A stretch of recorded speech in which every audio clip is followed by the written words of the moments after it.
Hi all, welcome back to the Lee Valley and Engage. As you can see, a lot of progress has been made on the bridge. It's now in and the track's been laid as well. So we'll show you how we got there. Also there is tell you about a release of a third edition of a booklet that I've produced, which more details of that will be at the end of the video. So let's have a little look at how we got here. So let's go. Okay, so here's the progress we've made since last time. What I've managed to do is that I've managed to put some of the coping stones on, which are these. Some of them still need to be trying to make sure I actually properly get them to fit against the wall. I don't really understand how that's going on at the moment. What I've managed to do is that they managed to be glued on with some PVA, and then also with done a few coats of varnish as well, and it seems to come out really nice. I'm really quite enjoying that. I varnished also the paving in the middle, ready for when we do get the footpath to go. Still need to work out that as to when I'm going to do that. Other thing I've done is that I've actually installed these things here. These are sort of like lintels for the actual bridge itself. Quite often these had made a plinth, concrete plinth. I've also painted the wood, which is why it's not really showing up on the camera very well. But I've also painted the wood behind, and I've done this one as well, concrete color, just in case if it pops, if it is ever made visible. So that's ready to be okay. This section here I need to fill in at some point, probably when I do the actual when actually I fill in the section for the bridge, because what my plan, so yeah, I'll now say what the plan is, because then this will make sense. So the plan is now we're going to make the bridge, still got to cut the sides out, and then we're going to put the bridge in, fill it with fill the bridge in, but fill the gap that the bridge deck is going to make between the wood and the bridge deck. Fill that in with some plaster, same stuff as what I've used for these, which is just some normal wall filling plaster. And then we'll file that down. And then the next thing is to seal all of this with some PVA water mixture, including the sealant on top. And then we're ready for track laying, which is really nice and exciting. As you can see, I've already been doing a few tests of where the track work is going to go. So yeah, so this it feels like it's actually starting to move on a bit now. The footpath, I'm still not 100% sure when I'm going to do that. I might carry on with that at a later date, but I also think I definitely need to get the river painted before the bridge is fitted. It's possible I might be able to get that done fairly shortly. So yeah, I suppose you'll see that as we go along in these videos. Okay, so as you can see by the fact that the mitre block is out, we're going to have to now focus on the bridge and finish this off. This is the big project that I really want to get finished this time. So it's what I've managed to do so far is that this section here, the bridge deck itself, this has been thinned down. I'm sure you see it. If you look at the previous videos, you can see that this was wider than this. This is because when I built the actual boards, I did it according to this thickness, and I didn't take into account the thickness of these girders. So hopefully now it should be just thick enough to take both girders on each side and the track still be in the right place. So that's the main thing. That's a big thing. So that's good that that's been done. Second thing we're going to have to do, well, the main thing we're going to focus on now is these bridge girders. We're going to cut them down to size, and in order to do that, we need to take out one of these sections here. As I drop it, it would be helpful if I didn't.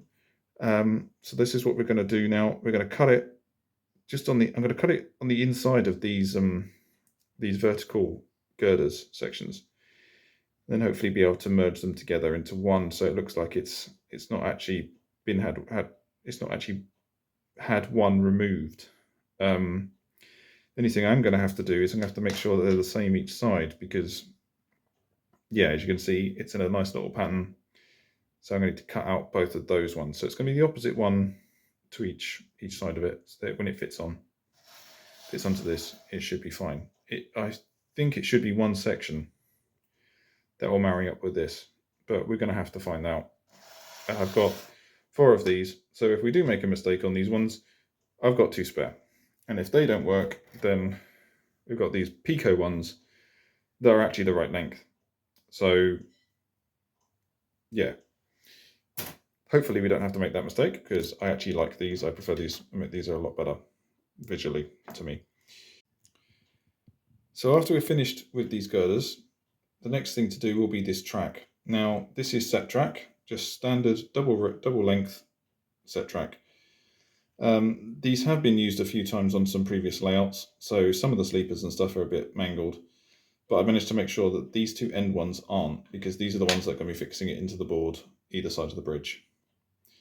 It's just long enough to go over the bridge, which is good. But what we're going to do is that on some of these bridges like this, you'll find that the bridge timbers are actually running parallel and underneath the rail. So that's what we're going to do, is we're going to try and replicate that.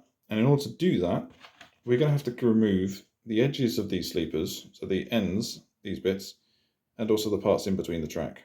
Some of these, I mean, like these ones here where the fixings have, and they've been taken out fairly rough. It's not a problem that they've been going to be removed. But what we're going to have to do is that every so often, I think about every 4 or 5 sleepers, we're going to have to leave one in. That's just to keep the track to gauge. And then every so many of those, we're going to leave the ends in as well. And that's just to keep the track in line with the distance between these two sides. As you can see, the dimples or sections of girder here.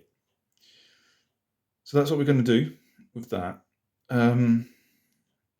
The other reason why you may think, oh, well, it's not very realistic keeping the ones in between, but they are actually. When I actually have seen these bridge timbers and the track on top of bridges in this manner, there are ones in the middle of the track that run that run 90 degrees to the actual track itself, just to make sure that the track keeps to gauge, which is incredibly important, especially on a bridge, because if you think about it, if the train derailed on a bridge, sometimes these bridge girders and where the bridge plating isn't designed to take the weight of a train.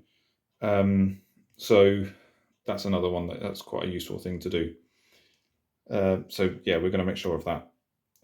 Plasticard, we've got tons of this still. That's here to make sure that if there are any gaps, we can then fill it with some plasticard, similar to what I've done here, and just make it look like bridge girders. Before the track is then fitted to this, I'm going to make sure that all of this bridge and the bridge deck is painted up, just so that we've got a good surface there. That probably will happen when I've fitted it to the board, because especially if I'm putting this filler on it, some of it's going to overlap, some of it's going to wipe off stuff. So best to make sure that is done first. Okay, so first of all, we're going to start with these girders, and we're going to cut them in these sections, and yeah, we'll start with that.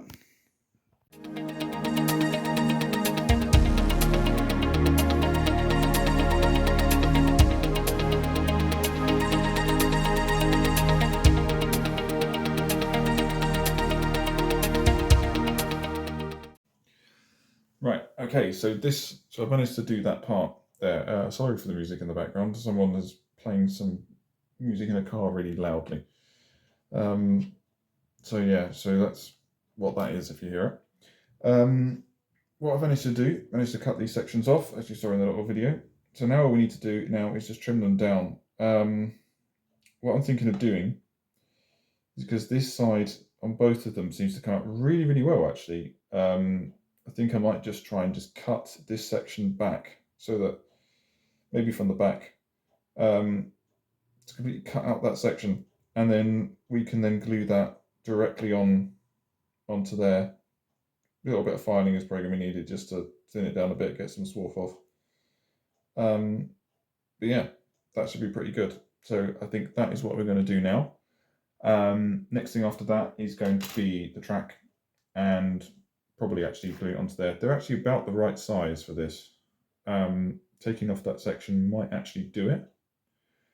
Might have to take off a little bit more on the sides maybe. But yeah, we'll come to that decision when we see what that happens. We'll take these bits off, and hopefully it will fit onto there. So let's get on and do that.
So here it is. Here is the bridge. Let's zoom you in closer so you can get a better look at it. As you can see, it's pretty good. I had to put some plastic underneath on the parts, the sides, just to give them a bit of extra support on the actual base itself. But overall, I think that's gone pretty well. I'm really glad and really happy with how it looks. I mean, that looks pretty good. It's gone even better when the river's done and the path's done as well, the towpath. So yeah, that looks. I'm really, really, really happy with that. Next thing really to do is the track itself. One other thing I'm going to try and do is to actually paint the bridge a bit, because as you can see there is a big white area of plastic out there. So probably best to make sure that that is painted. So yeah, so that's basically the next things to do, and then it will be to fill these edges and then seal these boards. So yeah, so that's the next steps. Okay, so the next section we're going to do, or the next thing we've got to do is the track that's going to sit on top of the bridge. I'm not 100% sure how I'm going to do this yet. I did a couple of tests where I cut out some of the sleepers, and as you can see, you've got, if the camera focuses, which it probably isn't, but there's a couple of these sleepers. The chairs sit quite wide on the actual sleepers themselves. So the problem is going to be is that if all of these chairs are in line and all of this edge of the sleeper is gone, then it means that we're going to have a really weird look on it. So a possible idea that I'm going to come up with is going to be to actually cover the entire inner section with a piece of plastic card and pretend it's steel, which again is something that can happen on these bridges. They can actually be plated into place. I saw recently some on the King Edward Bridge in Newcastle. I think it's the King Edward Bridge, one of the bridges in Newcastle, crossing the Tyne on a recent trip.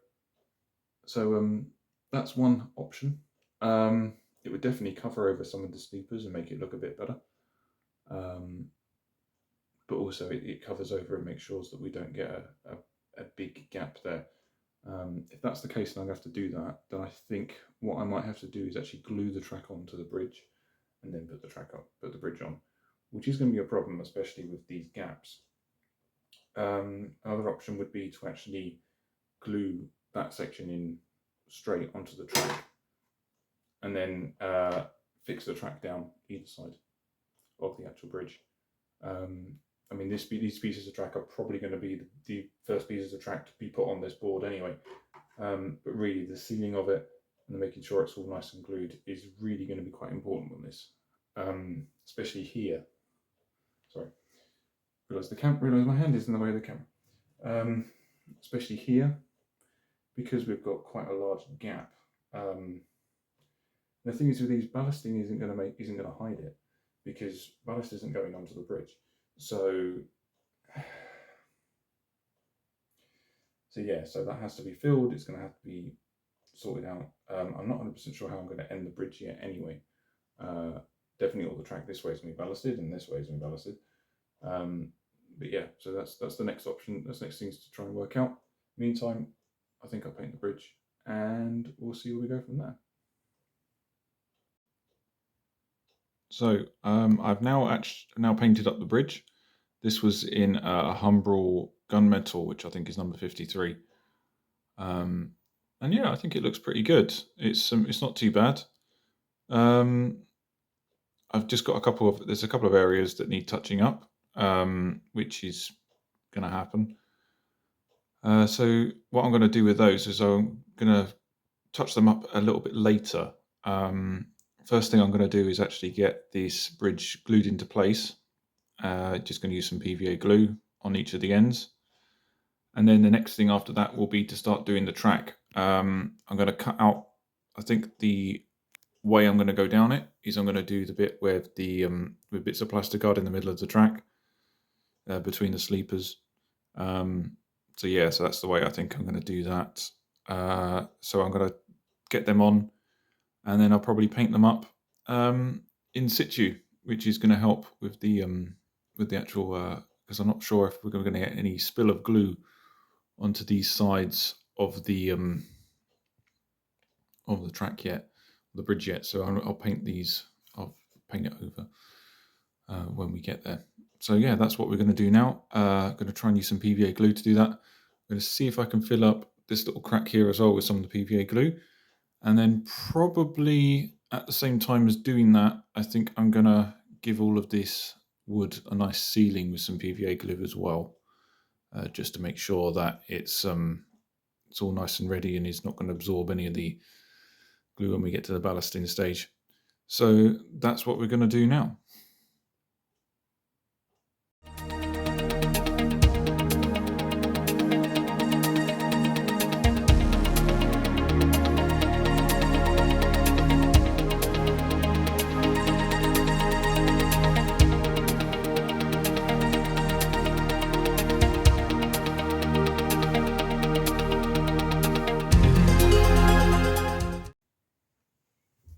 Okay, so while we wait for that to dry, what we're going to do is we're going to form up create the sections to go into the middle of the tracks. And what I've done is that so far, before I put the bridge on, glued the bridge on, I made a mark on some of these sections, just to give some sort of idea as to what the length should be. I'm just going to check it against this now, and that should be roughly about where that second sleeper is. Yeah, it is, actually. That's pretty good. I hadn't actually checked that before, so that's good. Right, so what we're going to do then is we're going to measure between these two, between the actual chairs here, and then we're going to mark that up at each end, and mark a few down the side, make sure it's nice and parallel. And then we're going to cut those. Then we're going to mark these up, draw them up, and cut them out. So that's what we're going to do then.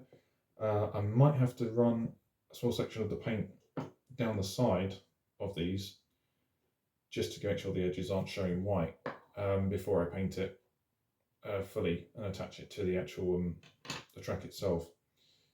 So that's what I think I'm going to do. I'm going to do all those steps, and then we'll have a little look at the bridge again and see if it's all dried out.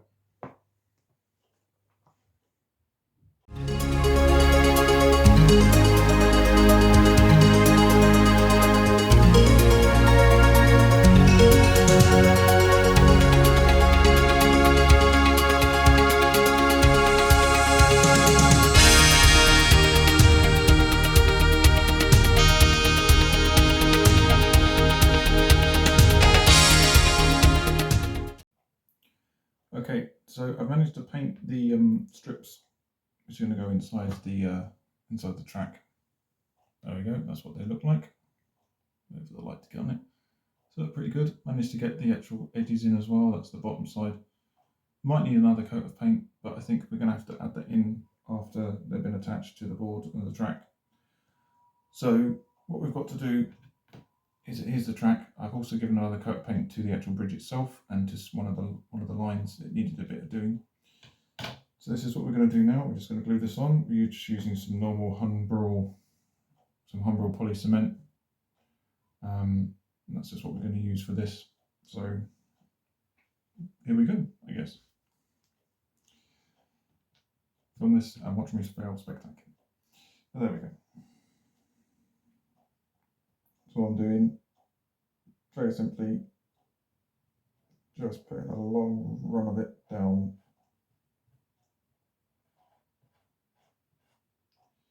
the entire length of it. I mean, the other way of doing this is actually by individually putting a blob of glue on each sleeper, but it's not really a fun way of doing it, to be honest. It'd take a while. So we've got to line it up with the end. Let's move the camera a bit closer, actually.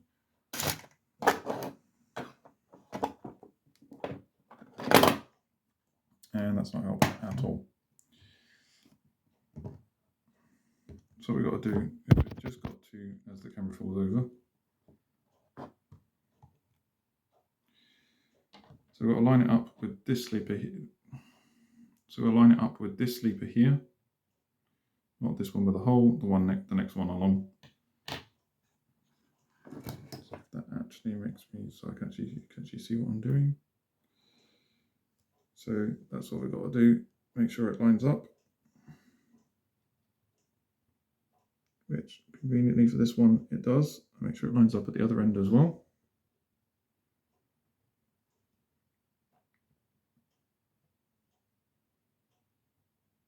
Yeah, just give it a little push down.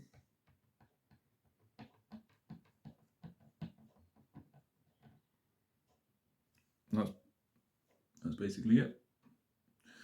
So I'm going to do that for both sleepers, for both pieces of track.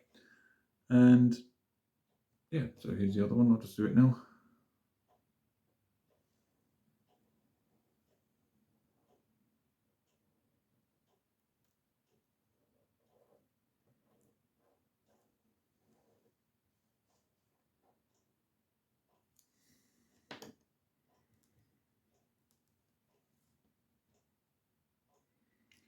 So again, exactly the same principle. Without putting glue on the actual rails itself.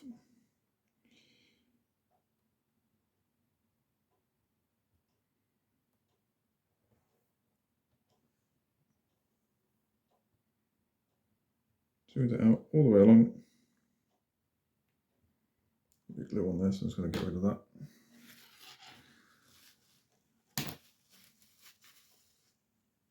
And that, hopefully, is the track done.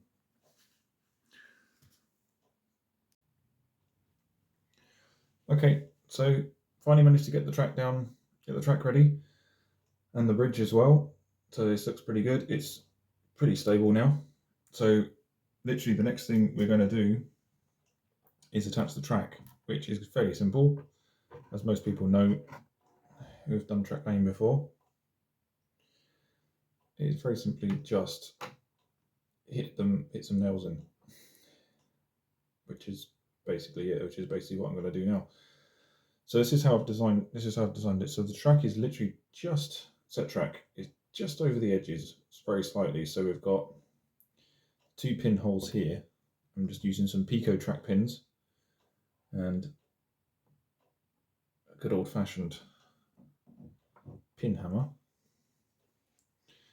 And we're going to try and hit the track, hit the nail in, pin in, not hit the bridge or hit the track.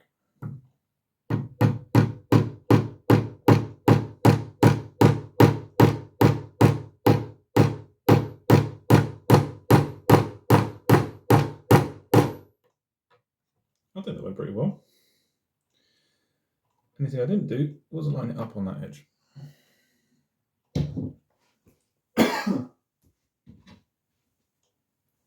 But it's okay, we're going to be using some flexi track on this section anyway. I think the track actually going this way is going to be a little bit different anyway.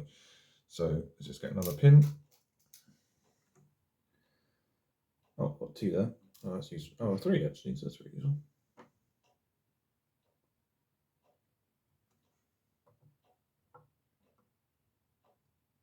let's just make sure this is going to go in properly.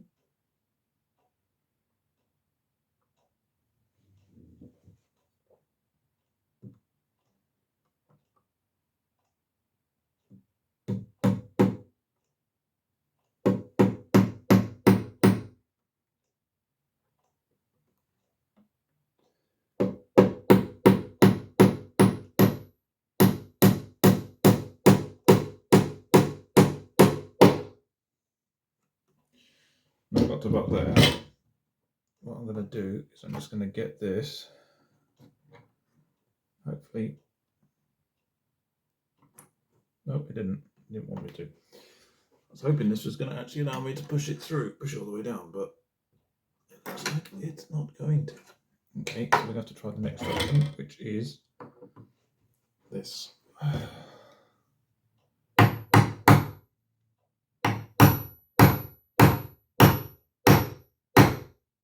Yeah, that works.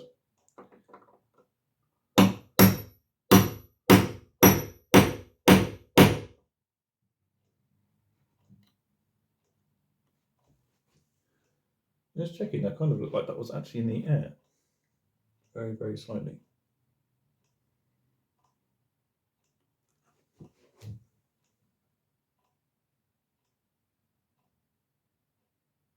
And that's because it is. Oh, that's good. That's absolutely excellent. Ah.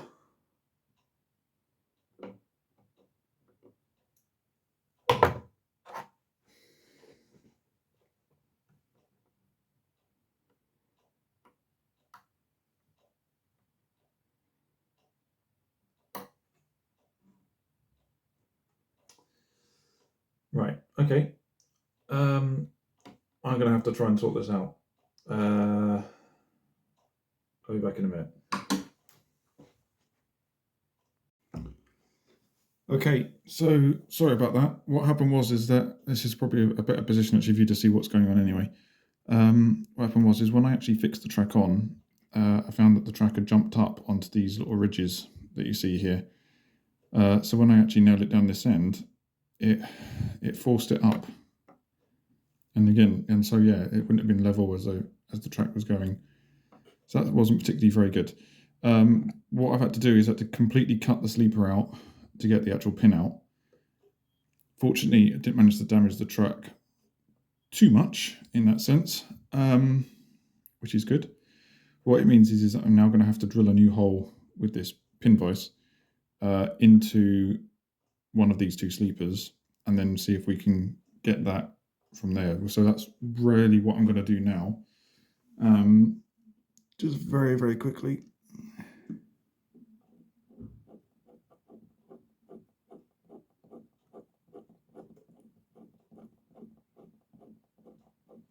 I'll know it because I think that's gone through now. Yep, that has. Yeah, there's a hole forming in the baseboard. Excellent. All right, we'll just get rid of this swarf. There's a lot of stuff on that one as well. Let's get rid of that.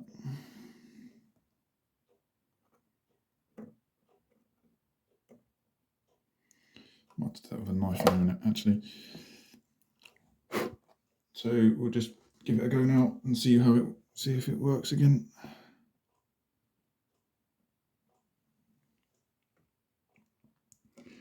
But make sure it's nice and tight against there, but also at the same time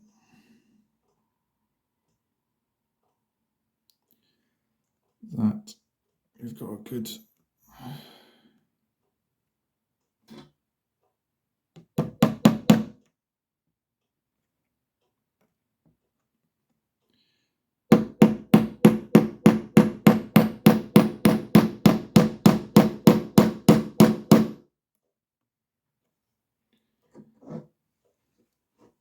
just hopefully this isn't banging the camera around too much.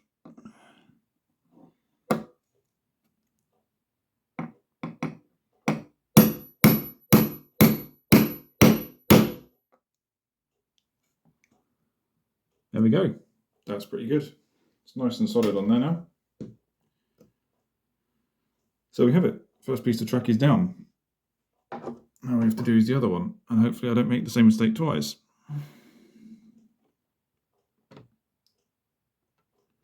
Problem with this one is that this one has gone out very, very slightly, so I'm going to have to form a bit of a new line here. Oh, there's one. I think there was another one actually down there, but I don't know where it's gone now. Are you actually seeing this? Oh no, you're not. Okay, in that case, I'll do this one first.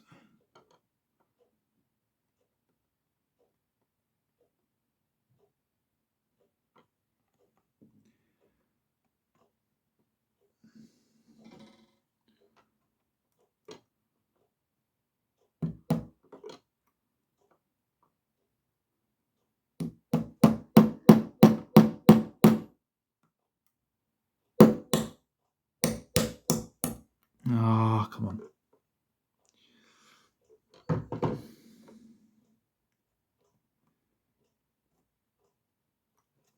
Okay, hopefully that will work. Right, I'm just going to get on with these, and then I'll catch you up in a minute and show you the full finished result. So here it is, all nice and finished now. Didn't have any problems with putting down the second piece of track. So yeah, so that's the bridge done, finally. It means that we can carry on and finish off the track laying on the rest of this board, and hopefully get, so we're going to start on that for the next video. I'm going to leave it on this one. So yeah, so that's basically it for this video. There's another couple of things that I can actually tell you about. So there's a few things I bought at Ali Pali, and I will show you them in a minute. But what we're also going to say is that I've also produced a document for anyone who wishes to model the railways in East Anglia, ex-Great Eastern Lines, London Tilbury Southend, and also the M&GN. I produced a document, a little booklet. It's a digital booklet that is called Modelling the Railways of East Anglia in N and 2mm scale. This is the 3rd edition. I'm going to put a link in the description to it. It is either going to be the Engage Forum or the Great Eastern Railway Society websites. Is where the link you can get the download for it. It is free. It's about a 2 megabyte, I think, size file PDF, and just really is just a list of products that you can buy for your layout. It's mainly just focused on rolling stock, building generic, more specialized railway buildings, and also gives a little bit of background of some of the locos and coaching stock. It's from more or less 1948 to present day. So yeah, so that is going to be in the link in the description. What also I'm going to do is now I'm just going to show you the things that I bought from Alexandra Palace. So starting off with the kits. So we've got two versions of this, two sets of this. This is the LNER van twin pack. This has enough in it for 2 wagons, and it's available, and the actual kit itself is an Engage Society one, but you can make 2 vans on this, a plywood and a plank one. And there are 2 variants of ends, so you can model it as a fruit van if you wanted to, which I've done. I've got several of these kits, one on a standard Pico chassis, which comes with the kit. There are transfers available as well. And then the other one is this other kit is this Great Western BR Laureate. This is available. This only has one wagon in it, single wagon. Apparently this can be modified into other variants, so you can actually have it as a pipe version, an unbrake version. I'm going to do this as an unbrake one. And this just requires transfers. I've built one of these before, so I've already got transfers for them. These are available through the Engage Society. You have to be a member of the Engage Society in order to buy these kits. I would strongly recommend that you do. I mean, from the look at that, you've got 67 odd kits here you can choose from. Varying degrees of, not realism, but varying degrees of time periods. So you've got like wagons like this. They do some modern ones as well if you're interested in that side. Engineering vehicles, standard vehicles. Yeah, there's quite a wide variety. There's also some ready to run vehicles as well, and also one locomotive at the moment, which is a Hunslet 060 diesel hydraulic.